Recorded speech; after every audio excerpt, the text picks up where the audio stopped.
Hi, this is Joe Chambers. Welcome to Musicians Hall of Fame Backstage. Today's show is part 3 of a 3-part interview we did with Zombies lead singer Colin Blunstone and keyboardist Rod Argent. They talk about how they were inspired to become rock stars, or want to try to become rock stars, by the great Elvis Presley. And then later in life, once they became who they were, they inspired people like Tom Petty. They also talk about how technically their biggest record, Time of the Season, almost didn't happen. Hope you like it. If you do, be sure to hit like, subscribe, and notification bell so you don't miss any of our new content. Once again, part 3 with the Zombies.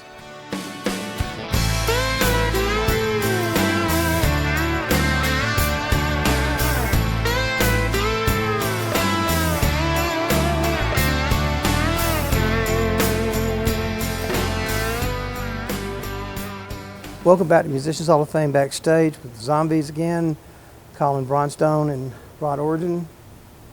So when you got to the States, what your first show was Murray the Cane in '64, yeah. And then what happened? I mean, what was where did you play? What kind of venues did you play? We just, on that first show, it was just at the Brooklyn Fox. It was one theatre, and we were on with Patti LaBelle on the Bluebells.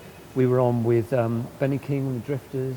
Yeah, Dionne Warwick, Shangri-La's. There were like 14 acts. Mm-hmm. And we did 2 songs, didn't we? Yeah, everyone would do 1 or 2 songs. And then they made us dance, everybody, in the back. When you finished your song, you had to go in a line at the back and dance behind everybody. Which was never our strong suit. As dancers, we weren't going to make it. No. How could you afford to come over here and just do one gig? Well, it was for 10 days. This was 10 days. So we did the Murray the Cane Christmas show at the Brooklyn Fox for 10 days, and then we did that Hullabaloo TV show, and from memory, with the TV show tacked on the end, we broke even.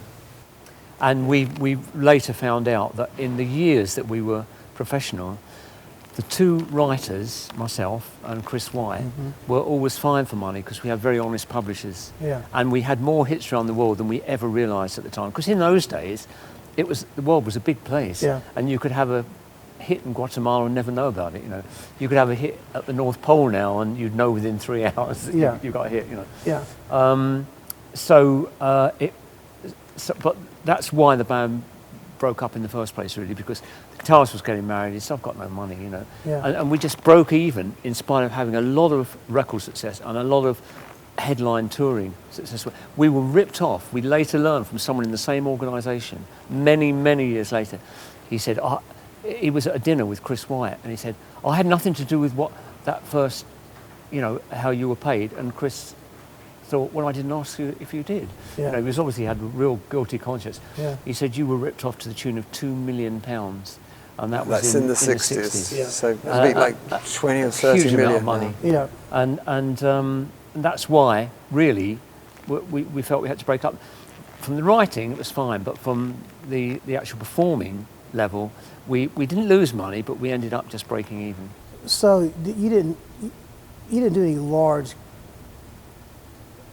stadium or auditorium? We did, but with a usually with other people. With we did other the people, Dick Clark. yeah. We did Caravan Dick Clark Tour. Caravan of Yeah. Stars. We Right, did right. with Del Shannon, Tommy. Yeah, they used to do those upstairs, so they do the Dick Clark Caravan and Yeah. Caravan Well, Stars. we may well have played here. You know, I can't remember. I think you did. I think there's one. They have a lot of the tickets from upstairs. wow. Blown up, and they go around the perimeter of the auditorium. Maybe. I mean, Tom maybe we Petty, did. who was a lifelong fan, said the very first show he ever saw in his life was at Jacksonville, and we were on the bill. Yeah. And he could still quote every song that we did on that show, and how each part of the song affected him, you know. I'm a huge Tom Petty fan, and I have Sirius Radio basically for Tom Petty radio, and he did play Zombies all the time. Yeah. Oh. I mean, and talked about you guys, and He always wrote beautifully about us, but I love the fact that in the last year of his life we got a lot closer to him. And then he had us up to his house, and we spent an Oh, how afternoon great. with him. You Yeah. know, and it was lovely. And, Yeah, and he I'm recorded so part of glad. his show up there, so we went up to his house and into his studio and Yeah. Yeah, recorded we spent all part of afternoon with him, Yeah, didn't we? yeah, It was it lovely. was great. Yeah. Yeah, he seemed like, I hate that I didn't meet. I met Mike Campbell, the guitar player. He was an awesome guitar player, by the way, but I never got a chance to. I was backstage one time, but I didn't want to bother him, so I didn't say anything. But I always kind of wish I had her now, you know. There was one great moment when we supported him at Jackson Hole in this incarnation of the Zombies, and it must have been about 2008 or 2009, something like that. Yeah. And the band were on stage on Tom Petty's, you know, and we were all lined up on the side of the stage waiting to watch him. And they were all playing the intro music before Tom was coming running on. And he came running on, and then he saw us on the side of the stage. And he turned round, and he started having a conversation with us. And he was talking to us for about 5 minutes. And we said, Tom, I think you ought to get off the stage. Well, he was really, though, that's what I loved about him. And what he loved, we were close to the same age, and we listened to the same music, pretty much. He listened to more race music than I did. I didn't really get into that until after, like I said, till you guys brought it back with, you know, like the Animals and bands like that. Yeah. But you know, the same, the Yardbirds, the same influences, you know. And but he was a fan.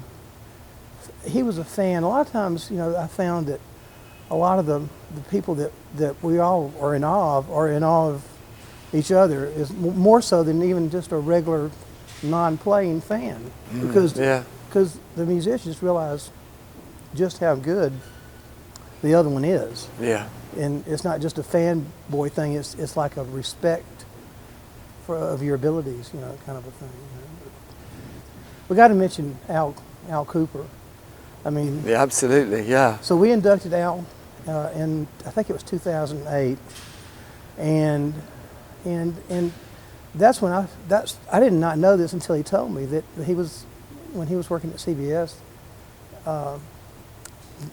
the last album, Odyssey and Oracle, yeah. That CBS were going to pass on it. And his first Monday morning, it's really brave of him, really. It was his first day in at CBS. And he went up to Clive Davis, probably the most powerful guy in the record industry. And he said, Clive, I've just come back from London. I bought 200 albums, and one album stood out. And he showed him this album, and he said, whatever it costs, we have to get this album. And Clive Davis said to him, we own that album, but we were going to pass on it. We weren't even going to issue it. But Al talked him into issuing Odyssey and Oracle. But I think even then, I don't think Clive was convinced. Yeah, and we came out on a subsidiary. We weren't on CBS. Was it Date Records, I think? I think it was Date, yeah. And then they released either 3 or 4 singles. Oh, it might be Epic. Oh, I can't remember. Epic is Columbia and Epic were. Epic Yes, was, but I think Epic was a little later. Was it? Argent Okay. were on Epic, and yeah, actually I was on Epic too. But they released 2 or 3 singles, and nothing happened. So far, there's nothing happening with this album at all. And then Al convinced Clive to release Time of the Season. It wasn't the first single. Which he didn't want to do. No. Clive didn't want to release And it. so Al convinced him to release that. And there was one DJ in Boise, Idaho. Yeah. Boise, Idaho. Yeah. Sorry. And he would not stop playing it, and it just spread from him. It took months and months. 6 months at least. Yeah, for it to be a hit. But the album was very nearly not released, and now Rolling Stone has named it as one of the top 100 100, albums yeah. of all time. right. And That's you think, a great album. I love Yeah. it. And And you it think- hasn't stopped selling. Yeah. And we get young kids all the time coming Yeah. up to us who've just heard it and just bought it. Yeah. I mean, I'm talking about 17, 18-year-olds, Yeah. you know. And young independent bands are always coming to our concerts and coming back and talking. So we owe so much to Al Kooper. That album would never have been released in No. America Yeah. without And Al. that was your biggest It was. record, wasn't it? It was Time of the Season, Yeah. funnily enough. Do you know, Time of the Season was never a hit in the UK. I think it's been released... Just about the only country. Yeah, I think it's been released 3 times. Time of the Season in the UK. It's never been a hit. But it was worldwide, it's our biggest hit And record. yet, even the younger generation in the UK know it. Yeah. And we played Glastonbury, and you have to get your own audience. There's lots of bands going on stages all the time. And when this was, how many years ago, Colin? About 5 or 6 years ago, something like that. And we started in one of the smaller venues, you know. It held in the end about 4,000 or 5,000 total in that. So it wasn't one of the huge things. And when we started, I thought, oh God, we're going to be playing to nobody. But it very quickly filled up, and it was great. And we had a really good audience. And when we played Time of the Season, it erupted. And I thought, how do you young guys know this? Because it was never hit in England. Hadn't it been in a lot of TV? And It's been in a lot of films. It's never stopped, Yeah, actually. and that's really, when you get in a film, you know, it just really changes everything. It has. Yeah. And radio, actually, strangely enough, in the UK, have never stopped playing it. I mean, they don't play it on heavy rotation, but they've never stopped playing it. Well, you know, of course, now with Sirius and everything, you know, it's on all the time. Oh, Sirius XM is great. I wish we had something like that. Yeah, and because I listen to '60s Sirius and Tom Petty the most of the two of the stations I listen to on there. So then, Argent, how did that happen? Argent happened because when the Zombies split up in that first incarnation in 1967, actually, Chris White and I, who were the two writers, we wanted to keep going in the business, and everyone else had had enough, quite understandably, because they felt that we'd been ripped off, and we'd had all this success, and we hadn't got any money from that side of things at all. So I can understand that. And so everyone moved into different areas. Paul Atkinson went in as an executive in the record company industry, and so did Hugh Grundy for a while. But Chris and I immediately formed a production company, and we had two projects in our head. One was to form my second band, which was Argent, so we went about finding some players, including my cousin, who turned me on to Elvis all those years ago in 1955. And the other project we had in the head was to do an album that we'd produced, because Chris and I had produced Odyssey and Oracle. And for the first time, we felt we got the songs sounding like we wanted them to. And we had the same vision for Colin, really, because we thought it was hugely talented, as we still do, you know. And we wanted to present him in a way that we felt was right. So we wanted to record 1 year, because that was the one that took a year to. And luckily, Time of the Season reached number 1 on Cashbox, number 2 or 3 in Billboard. And we went over to the States, had a meeting with Clive Davis, and we were in the perfect position because we had the number 1 record that we produced. Right. And from an album that we produced. And we said we wanted to do these two things, and we immediately were given the go-ahead. Yeah. And they've both retained a cult status, actually. Yeah. And the first 2 Argent albums that we did, in some ways, I think were a natural progression from the Zombies, and in some ways they're my favourite albums, but we recorded them in a very new, very small studio, and it had a rather small sound, and that always bugged me, and that's why we then moved to Abbey Road to get a bigger sound, and that's when we recorded Hold Your Head Up and Keep On Rolling. That was the B-side to that. But interestingly, Sony, about 6 or 7 years ago, released an Argent compilation, and those first 2 albums they had remastered, and with modern mastering technology, with multi-band compression, you can bring up the levels of the frequencies that are missing, you know, of bass. Right. You know, if it's a bit bass light, you can bring that up there, and you can compress it in that way without messing up everything else. And then you can maybe bring up the snare. Anyway, the result was that suddenly the material and the playing that were on those first 2 Argent albums could compete sonically with everything else that's around here, and they sounded fabulous. And I thought, if they'd have been recorded like that, I think those 2 albums would have been hits at the time, but they weren't. And then sadly, Sony then stopped producing that box set, and now the only place you can get it is on the internet and on Amazon, and it'll cost you about £300, you know, to get a copy. But you know, that was very interesting. But then we did have a couple of very big hits, and Hold Your Head Up was huge. It was huge. All over the world. Yes. You know? So that was cool. Yeah.